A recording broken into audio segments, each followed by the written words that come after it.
The story of Snow White's Enchanted Wish began with the release of Walt Disney's 1937 animated feature film Snow White and the Seven Dwarfs.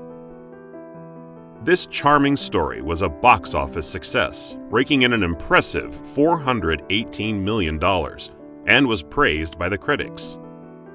When the time came for Walt Disney to start drafting up ideas for Disneyland, he knew he wanted a special land dedicated to his animated creations. The land would be known as Fantasyland.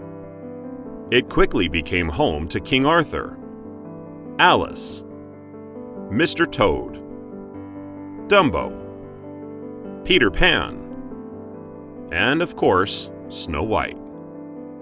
When the attraction opened in 1955, it was known as Snow White and Her Adventures.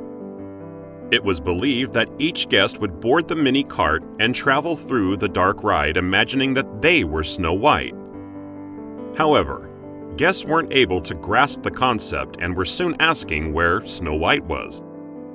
To appease the unhappy guests, an image of Snow White was inserted into one of the scenes, but not until the early 1970s.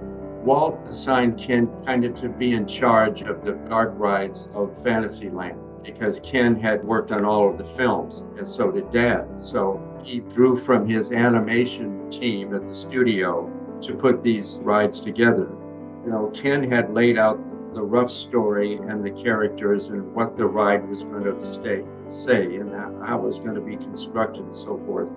The track layout of the vehicle from aero development, that track layout was done by Bill Martin, who was one of the art directors that Walt had brought in from 20th Century Fox, along with Dick Irvine and Marvin Davis. These guys, along with Walt's team from the studio, they were all working together on Fantasyland and on the dark rides. The first one that they really got completed was Snow White.